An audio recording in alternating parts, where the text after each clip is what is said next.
Good morning, everyone. Today's Thursday, May 13th, 2021, and we're here for work session. As always, we'll start with the pledge. Mr. Wooten, I think you should lead us in the pledge today. I pledge allegiance to the flag of the United States of America and to the republic for which it stands, one nation, under God, indivisible, with liberty and justice for all. Thank you, Mr. Wooten. Well done. Okay, we'll get right into our first discussion item for today. Having no announcements, we'll need Chief Hader-Miller. He's going to run through his April police report. Oh, Hi, Chief. Good morning. We're ready for you. Come on up. You missed the pledge? Yeah. Well, you can still sing the Star Spangled Banner. That would be a treat. move Robert over. is on his way, he's on the phone right Oh, wonderful. Thank you so much. Don't take it personally when I move away. now. Yeah, okay, I can't move back, he's gotta You have hear to me. be close to the mic, Chief. Right, I know. Larry will yell at us. Okay, everyone should have the monthly report for April. And there's really not too much to report. So numbers are way up compared to 2020 because we were in shutdown last year. But if you look back to 2019, they're not, it's pretty on course, so. I love it that the domestics went down now Yeah, that no, people right, are that cooped people- up together. I kind of thought that myself, so. So I continue to get complaints about some of the areas around the apartment buildings. Okay. Now, someone spoke to me the other day about the little shops that are right by the Conifer building. Okay. They're having problems with people bothering their customers and they have to keep the doors locked. I kind of looked at 221 East Main, and really nothing that unusual as far as incident reports are concerned. So Okay, yeah, I actually got that last time. Thank you for getting back to me. we'll keep an eye on it. I know with the Main Street Foot Patrol, no. Yeah, I would think that he's telling us we have to be louder. I would think the foot patrol helps for them just to visibly see someone Sure. down there. Yeah, their presence, Okay, Yep. Omnipresence. That's also part of the usual cast of characters downtown there. One of them, I am glad to say, just received 60 days over in the clink, so maybe that'll be a little bit of a lesson. It's a good thing. At least yeah. it's 60 days without that same thing going on, so. You do have a group that hangs out. Mhm. You know where they are, so. right, and it's particularly that one area, so if you could keep us apprised of that, and we could address that. It's very difficult. He has been a frequent flyer with us, so he knows the ropes, he knows what he can do and can't do, so it's a difficult situation. Chief, just something I wanted to pass on. I had a text from Eric Biegler indicating that vehicles on the beach are on the rise, and on the rise without permits. So if we could just let the sectors know and, increase a little bit up there in regards to the vehicles driving on the beach, because now, obviously, they can't go on during the daytime at all. It's the summertime hours set for riding on the beach, so we don't want that to get out of control. And we're moving, I know you also know that Riverside Drive was concerned about speed, and I think that was addressed to some extent, right? So I'm just waiting on the quote from Traffic Safety. We reached out to a company that has an LED flashing curve sign. We actually have proposed rumble strips in the beginning, but the residents weren't happy with that solution. So we went with the LED light-up curve sign to hopefully alert people to slow down. I was just waiting to get the quote back on that, so. And I'm gonna assume you put the speed thing out there sometimes, We do. occasionally. Right, we do. Do you Right. find that is helpful, or? I think it is helpful anytime they see that it light up and they kind of recognize what, Maybe they don't what speed realize you're it. going, so, I do think it's helpful, so. I would think so. All right, thank You you. never- Followed up by enforcement, it's even. Yeah, I was just gonna say, you never know when there's a sector car sitting around the corner there waiting to. Right, So it is effective. I know I slow down for it. Yeah, I definitely do too. well, you better. We had some progress too on the Parker Road speed Oh, sign. excellent. And the Edwards Avenue speed sign, so hopefully they'll be up shortly. Oh, good. Able to work it out with, Yes. good. very good. They'll be glad to hear that. We looked at many different options for Riverside Drive, and Chief and I went out there with Geo as well, and we walked the area back and forth. But we thought the rumble strips would be a good idea because it certainly alerts you as you're approaching the turn on either side, but the neighbors wrote a letter expressing that they thought that would cause more noise complaint, that we would just be switching It would, yeah. Yeah, annoyance it from would. speeders to, Rumble noise. yeah. And so it is taking some time. She's been working diligently on trying to get a quote to put up because there's not electric power to put like flashing lights and so forth. So we're working on a solar panel that would keep the signs illuminated for a caution on the turn. Keep the battery charged. Yep. Well, I mean, generally, it's a quiet street, but I mean, it's pretty obvious that it's a cut through. I mean, it's a, It's a cut through from the Cut south through. side. yeah, Yeah. and it's hard even turning out of there. To get to 58, they go straight up Fishel Avenue Extension, right over to BJ's, so. So I see that we have the reso in for Oak and Central. Okay. We didn't get a lot of feedback from Oak, I believe. Did you get feedback from The only, them? or- no, I haven't received anything from them. The only thing I got was from the town board meeting when we had the public Right. hearing. And I don't remember there being very many people there from Oak, it was mostly Central. I thought it was the other way around. 2 people from Oak, and there Lots was of people probably from about Oak and not Central. 4 people from Central, I Oh, it would was, say. okay. Brazone said she had a couple people with her in her house, and she had her husband also, so. Okay, all right, well, thank you. Follow-up Thank you for emails. your report. No problem. Good. Okay, thank you, Okay. Chief. We'll see you next time. See you next time. All right. Okay, next discussion item is a follow-up from last week's discussion on the hotel and motel beach passes. For that, we have Ray Coyne, head of rec here. I think Eric Howard is going to join us, deputy town attorney. And then Ken and Tim. Yep. You guys want to? I don't think he was alerted. Okay. Thank you, Emery. Ken or Tim, you guys want to? Well, I think, just to follow up with our discussion of last week, I think we basically agreed to do this. Catherine, Councilwoman Kent wanted a little bit more time to think it over, so we put it off for a week, and I guess, Catherine, have you? Yeah, that was just, I think that we should definitely, I'm glad that we're limiting day passes. My concern is Timmy. that, you know, we want the beaches to be for our residents and not be too, some of the beaches are smaller, and the beaches, I don't want the beaches to be too crowded. But I also think that tourism is important here, so I think I would support the placards, especially after Ray explained to me that it isn't all, of course, it's some of the smaller little hotels and such as well. Yeah, it's all the small mom and pops. Do you think it's worth looking at how many we give to each one, or?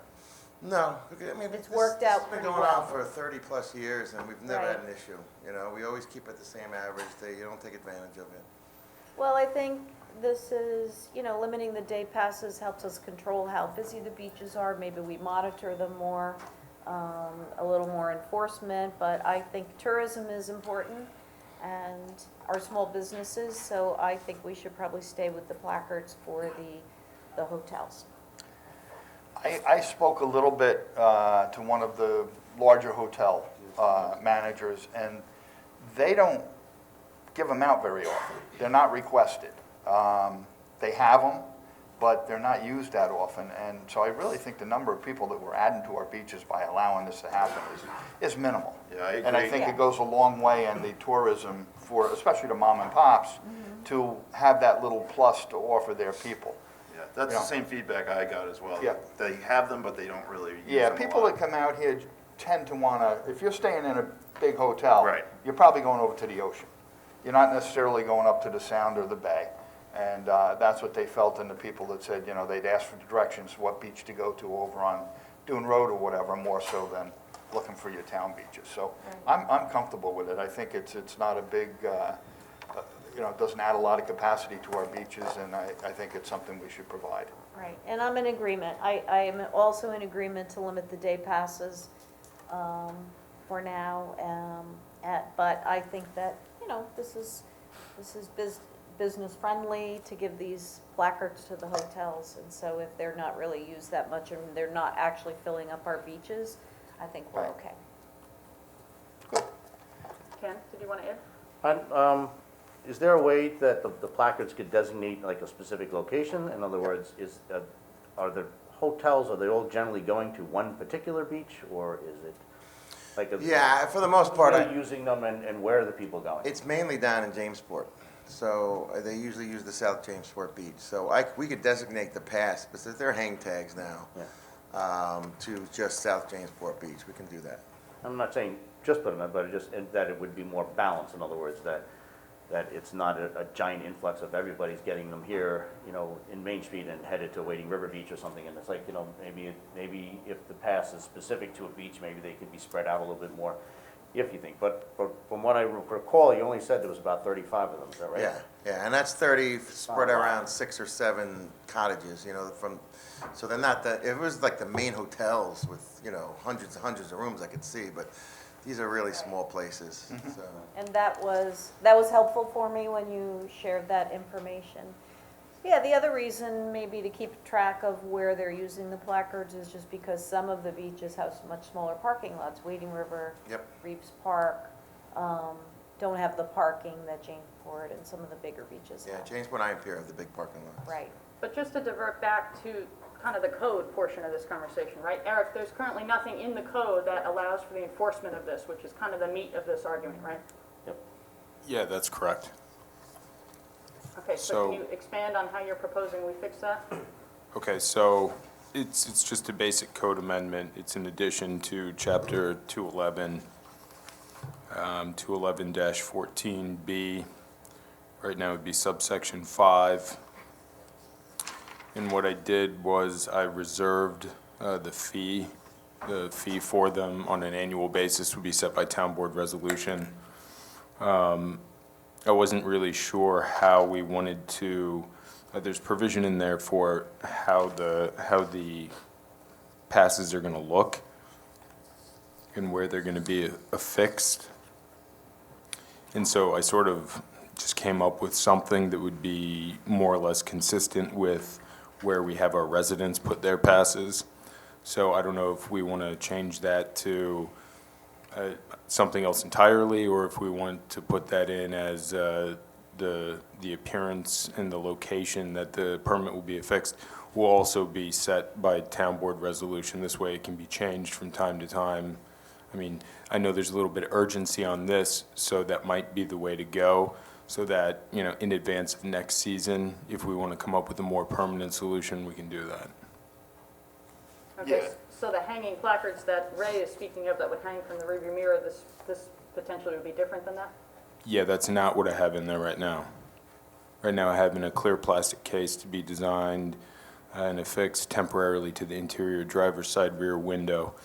And that is taken from the old code and meshed with where we currently have our residents put their seasonal passes. Okay, and maybe we want to just hear from the chief, is that consistent with what would help your TCOs be able to enforce this? You know, I like that part of it because it's in the same. You have to come to the mic, chief, sorry. I like that part of it just because it's in the same spot that the regular season permit is in there, so. Okay, So they're always looking in the same spot for the permit. What about convertibles? Yeah, what about convertible? I mean, isn't it better to hang them from the driver's mirror, rearview mirror, so they're always there?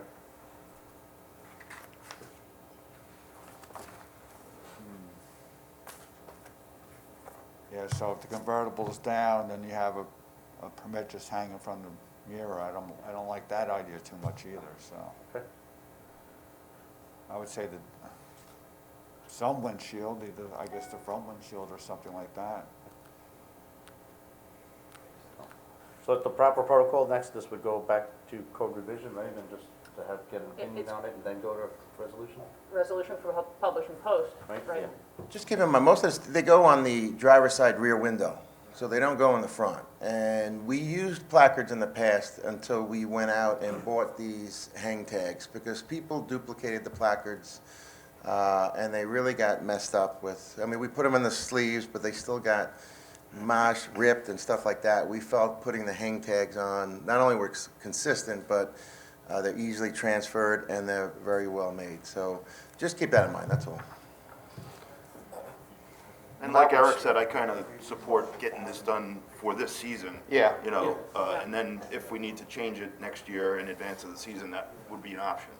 Ray, you have the Ray? placards already? I mean, you have the, We have the hang tags already, yeah. okay. Ray, can I just ask you, is it possible, like, for this year to get some type of conclusion at the end of the summer towards, like, reaching out to whoever had them, you know, how often they were used, and if there's a particular thing, give us a better understanding? I mean, we'll also talk to code enforcement and see what they're seeing down at the beaches, if they're, you know, seeing these placards or they're not seeing them that often. We just wanna, I think it would be important for this to be a follow-up to this at the end of the season. You know, when September comes, let's see if it had any type of impact at all. Yeah, I'll definitely put a report together. Just keep in mind, what we do give out, they're also special event passes too. So when we give out special event, it's the same hang tag. So it's just different language on it, but in the same spot. But I'll interview them, I'll get a spreadsheet together, and we'll put together how many times we use. Just to get an idea of what the actual, Yeah, yeah. not I'm used. all about Like you say, you may be giving them to hotels and they might be sitting in a drawer not being used. Yeah. And we're still counting them, so. Okay, so do we think we have enough clarity to be able to go to a reso to publish and post? Or do we want to go back to code? No, I think we have enough clarity to publish and post to get this going, so we can, the season's here. Yeah, time. Okay, so Eric, you can make, I guess, those last adjustments and then go ahead and put that reso in? Okay, so just to clarify, has everybody seen what was uploaded to Minute Track? I don't think anybody has seen. what Oh, the okay, minute- all right. Okay, so with respect to any changes, we're only changing the provision relating to the appearance of the passes and where they're going to be fixed? Okay, all right, so I'll discuss that with Ray. I'll make the appropriate amendments, and it'll be ready to go. Thank you. Good. When are we going to put that resolution Yeah, on? I think if you can make the changes to the resolution, the board is basically in agreement that we can put it in, you know, today, and it can be voted on for Tuesday for publish and post. Sure. Okay, right. In perfect. advance of Memorial Day, I think that's important. Right. We've already gotten calls that this weekend, a lot of them are having guests and they're very upset, so I just want to make you aware of that, that's all. Yeah, let's do it Tuesday and get it going. Okay, Thanks, Okay. guys. sounds good. Thank you. Thank you, guys. Thank you, guys. We're in the season.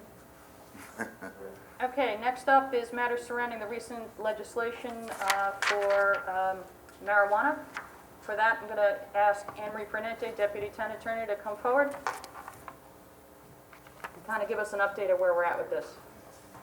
Sure, so the real crux of the matter before the town board is pursuant to the state law and the permissive referendum requirements, Municipal Home Rule Law 24, wherein 45 days after the adoption of local law, there could be a petition. In order to get it on the ballot, you have to do it 60 days prior to the general election, or in the alternative, hold a special, which town board is well aware that's a costly endeavor. So that said, you know, the clock really is, quote, ticking. And I don't want to digress too much, but there is debate whether or not the town board, and Councilman Hubbard had raised this before, whether it could go immediately on the ballot. I did the research. I shared the research with the town attorney. In turn, Bob put me in touch with the town attorney out in Southampton and his deputy attorneys. I also participated in a conference call with the East End supervisors, and I could tell you a legislator out of Brookhaven, and then I believe an attorney out of Islip. Actually, we all have the same opinion as to how the law reads. In addition, to go the extra step, with the supervisor's permission, I did reach out to Assemblyman Thiel's office. And while he opined that prior to the Municipal Home Rule Law statute coming into existence in 1964, that towns actually had that authority. And he opined that it wasn't the intention of the adoption of municipal home rule law provisions that which the towns had prior to the adoption of that was extinguished. That said, there wasn't any case law to essentially provided to us for us to look at, but he did state he thought he would put forth a bill before the legislature because clearly it was not a clear issue. That said, I'm cautioning the board and advising the board that which we do know and is supported by the law that we follow, and that gives us a very difficult time constraint. So, because of those time constraints, we could, on May, if the town board would like to opt out, you must do so by a local law, subject to a permissive referendum. So we all know the procedure is adopting a resolution authorizing the publish and post for the local law, then a public hearing, then typically this board, the manner in which this board acts is after a public hearing, typically the town board likes to keep it open for comment, review those comments, and thereafter, at the next town board meeting, either vote in favor or against the proposed local law. So if the town board holds true to that procedure that they typically follow, what we're really looking at is either we adopt, if you wanted to opt out, on May 19th town board meeting, or a resolution to authorize, publish, and post. On June 2nd, hold the public hearing, and on June 15th, do the adopt, or at the latest, on June 2nd town board meeting, authorize the publish and post, hold the public hearing on June 15, and adopt on July 7th. It really only gives and then you would have 45 days for the public to submit a petition in response to the local law subject to referendum. They have 45 days. That would give roughly the town clerk just 5 or 6 days to go through the petition, make sure they meet, quote, the petition requirements and the percentage requirements required under Municipal Home Rule Law 24, in order to leave enough time, quote, no less than 60 days, to put it on the ballot. So I'm highlighting that. I know it's a lot of technical, but I have to highlight because if the town board is thinking they want to move forward with an opt-out, you really have to do it within those time parameters. Have we gotten any results, preliminary results from the survey?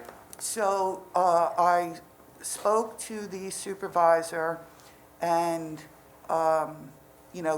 congratulations to Lisa, she's out, she had the baby. So that's really terrific news, beautiful.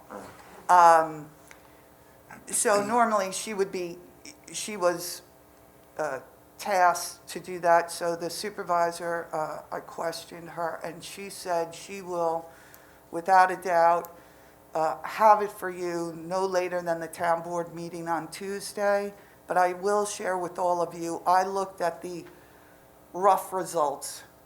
I certainly didn't look at it to culminate and give you enough concrete information, but I will share with you, in the rough results that I looked at, perhaps it's not surprising, it's following the trend as it has across the United States in each and every state where polls were taken prior to the legalization of marijuana in those states, whether it be Colorado, Michigan, and to me, I'm giving you a rough review.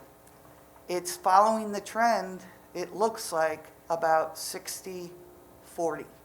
60 in favor, 40 against. There's a lot of comments, so I 60 in looked. favor of opting out? No. Okay, yeah, I wasn't sure. 60 in favor Okay. of allowing Yeah. for the retail and on-site Okay. consumption.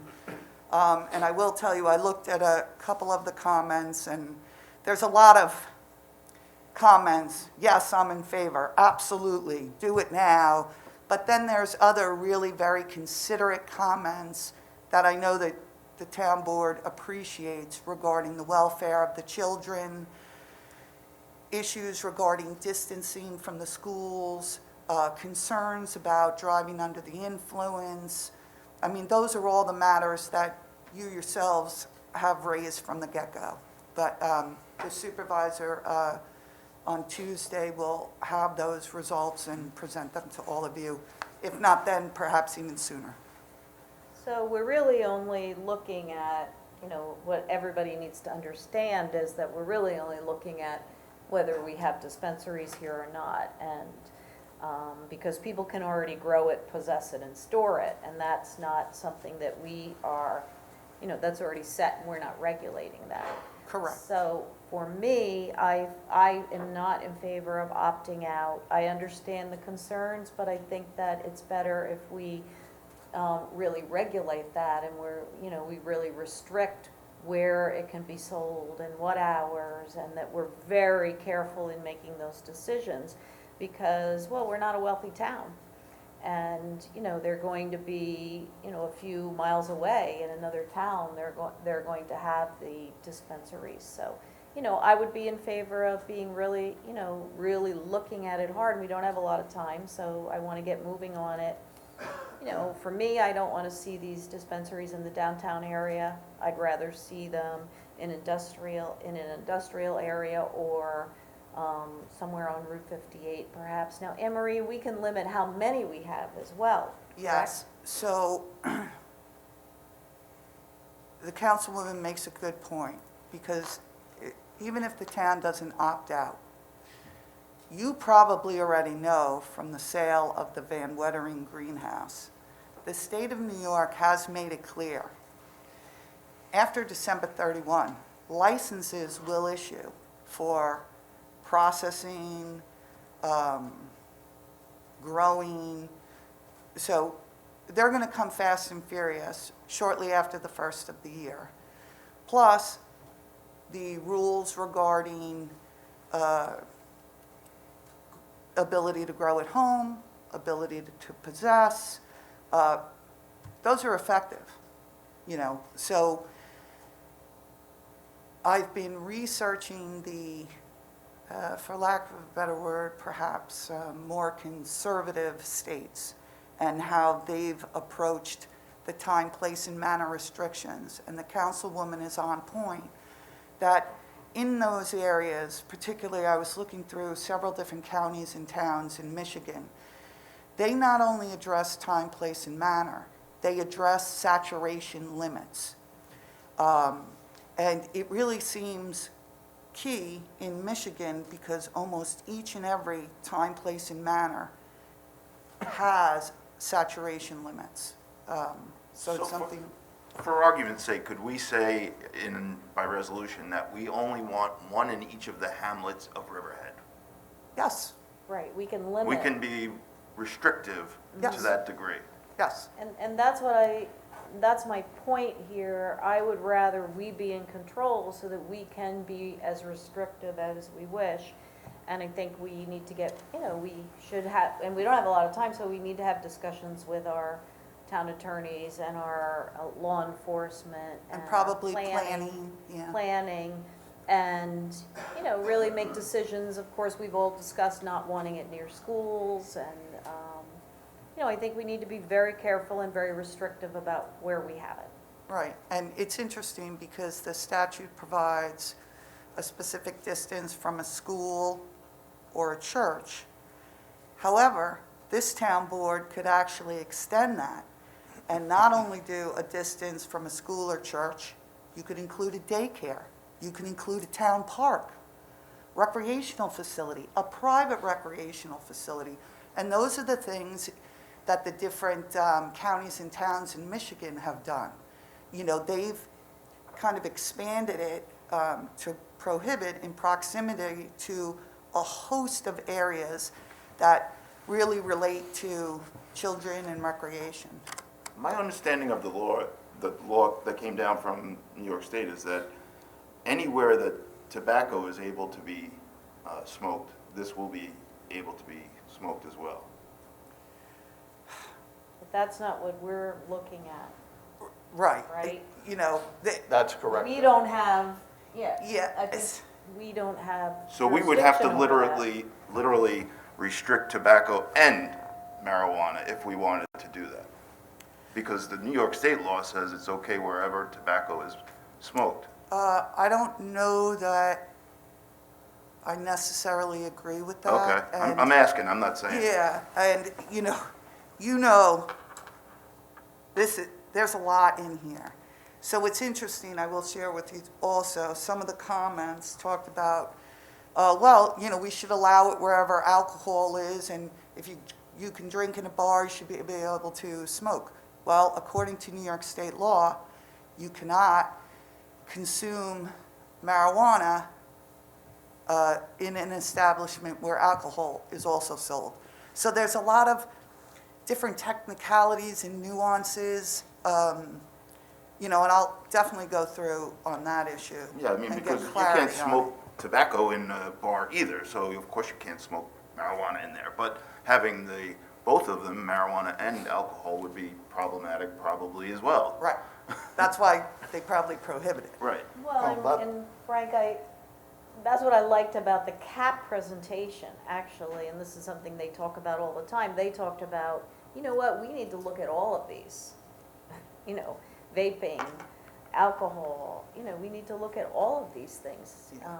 And maybe this will get us to look at all of this more carefully as well. Right. And don't forget, as a town board also, you have the ability, when it comes to town employees and town facilities, to absolutely prohibit it, which I'm suspecting, I don't know, as an employer, you would probably want to do. So But for the I don't know. for the proper timeframe then, does it make sense at this point to just go with the next town board meeting to publish and post?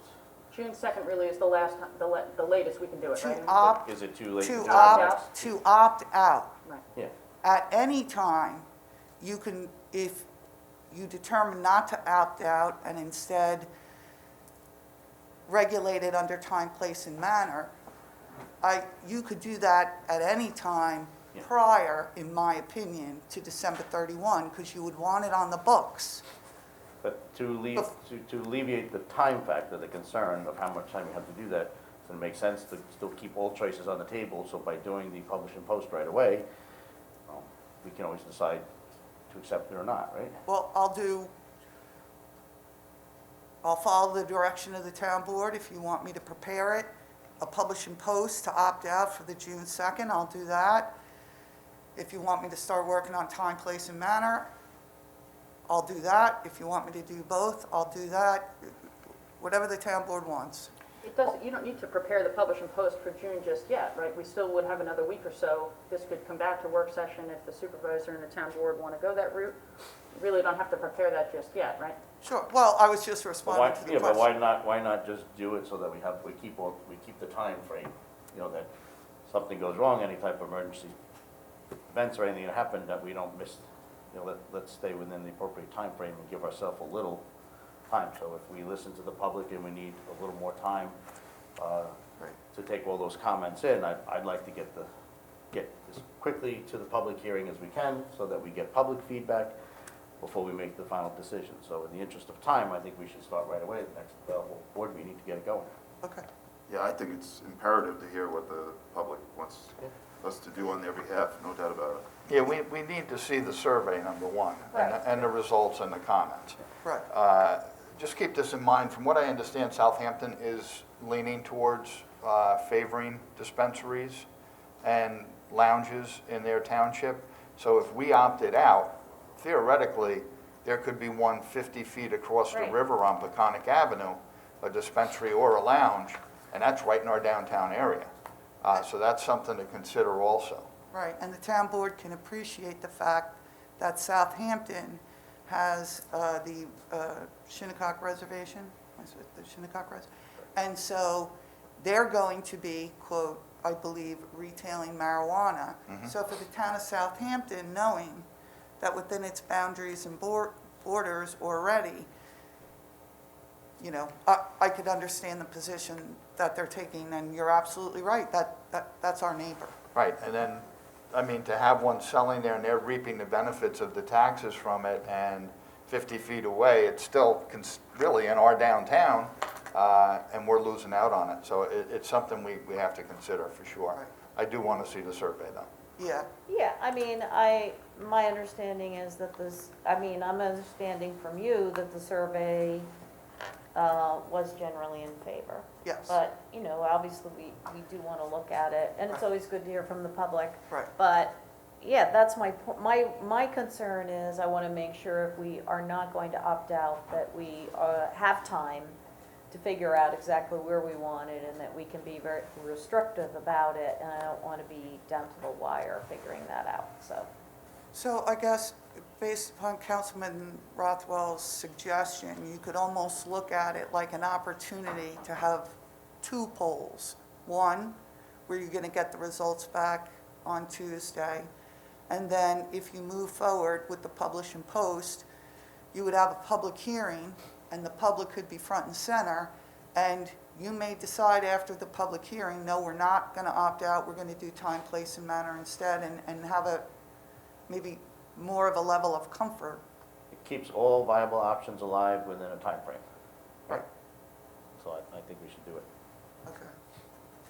Okay, thank you, Emery. Okay, that's it for discussion items, so we'll jump into resolutions.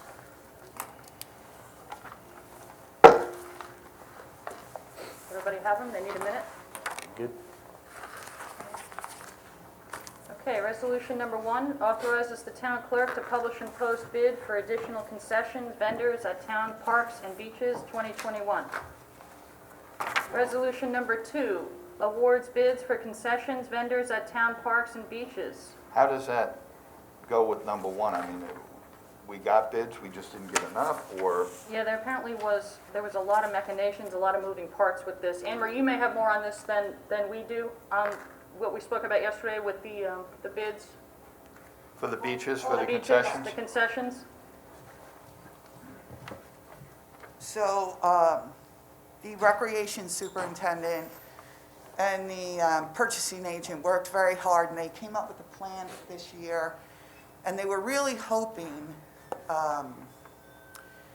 to, different from the other years, to have several different vendors at each beach location and really provide the public with an opportunity to maybe grab a hot lunch at the beach or an ice cream or a coffee, and, to have different vendors. So they reworked the bid, they put it out, and the responses, the number of responses that were anticipated didn't bear out.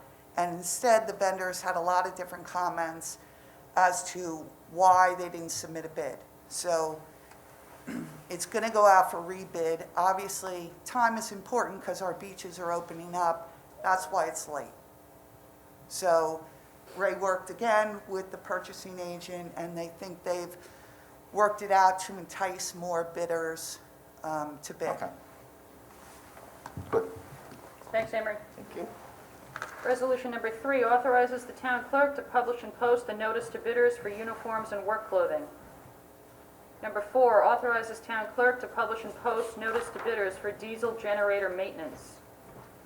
Number 5 authorizes town clerk to publish and post the attached notice to bidders for disposal of town-generated construction and demolition material. Resolution number 6 amends resolution number 2021-252. Number 7 authorizes the retention of Cushman & Wakefield as an expert in the matter of Riverhead PGC LLC via the assessors of the town of Riverhead and the town of Riverhead. Number 8 appoints seasonal clerk to the Recreation Department. Number 9 authorizes the supervisor to execute an agreement with D&B Engineers and Architects PC regarding a portion of the town of Riverhead's stormwater management program. Bob, you know what this one's about? Number 9. D&B. Yeah, this is Dan McCormick, this is with the stormwater management. Is this about downtown? We have a contract with D&B for stormwater management Right. services, and this is just a continuation of that. We've been doing this for probably, 5, 6, 7 years now, I think. So this is just a continuation of the agreement with D&B. Okay. Resolution number 10 authorizes town clerk to publish and post notice to consider a local law to amend Chapter 221, Article 1 of the Riverhead Town Code entitled Community Preservation Project Plan. I know, Frank, you were involved with this? So this is just an update from our last plan, which was in 1998. And as you know, when you have lists of properties that you're interested in, whether it be for open space or for farmland, and you purchase the ones that you want to, you reprioritize which ones you're going to look for next. And so that's really what the update is. And I credit Open Space Committee and Farmland Committee for being diligent about, which ones they prioritize to be of great importance to each of their committees. And Anne Marie, of course, worked diligently on it as well, but this is just a matter of town code update, really. Right. And this had not been done for a really long time, correct? Yeah. Emery, was there anything that you wanted to add to this? This is 64E? Is that what this? So the town board, might be questioning why is it a local law and a code amendment? And it is because under Town Law 64E subsection 6, the community preservation project plans and any updates are to be adopted by local law. So that's why. This is a copy of the project plan. Very voluminous. Yes, and you don't even have all the exhibits. But I also have to credit Peconic Land Trust, Yes. who worked diligently with all the members of the Farmland Committee and Open Space Committee. And members of both Farmland or Open Space are extremely dedicated and hardworking. They went through parcel by parcel, both committees, in order to come up with this plan.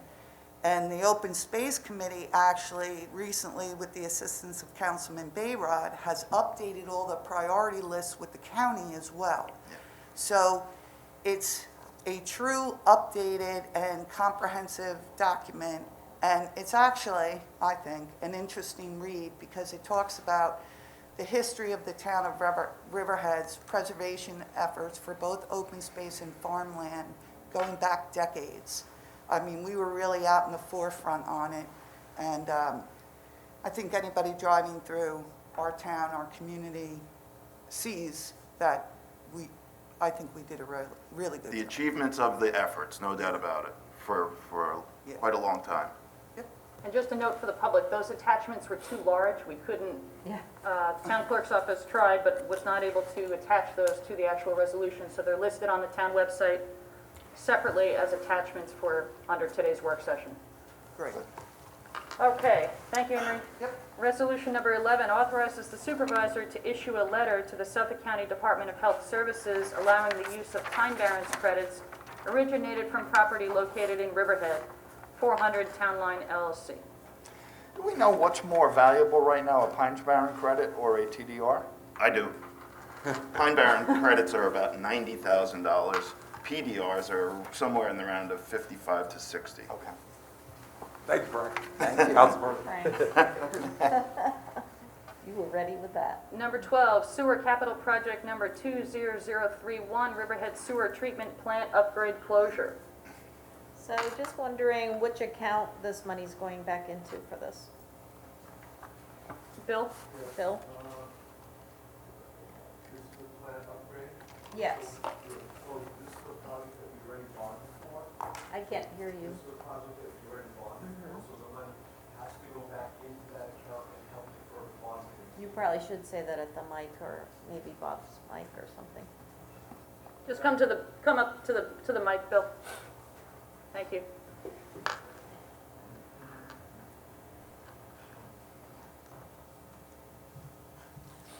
This is an older project that was already bonded for, so the money's gonna go back into the fund paying the debt service, and it will offset the debt service payments over the term of the bond. Okay. So what's that account name? Bill?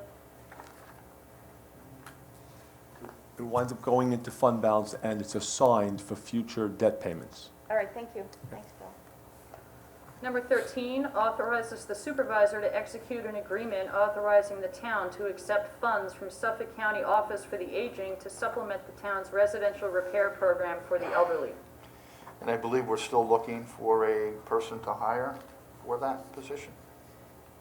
That I'm not certain of. Yes, we are, and we'll gladly take the funds. Ahead of time. Number 14, establishes fair and reasonable sewer rent for out-of-town facilities for calendar year 2021 and ratifies and confirms fair and reasonable sewer rent for out-of-town facilities for calendar year 2018, 19, and 20. Number 15, adopts a local law to amend Chapter 289 entitled Vehicles, Traffic, and Parking Regulations of the Code of the Town of Riverhead, parking by permit, Central Avenue and Oak Street, Wading River. Number 16, ratifies and accepts the resignation of a traffic control officer. Number 17, ratifies the appointment of an intern to the police department. Number 18, authorizes town clerk to publish and post notice to bidders for removal and disposal of sludge cake and grit screen waste.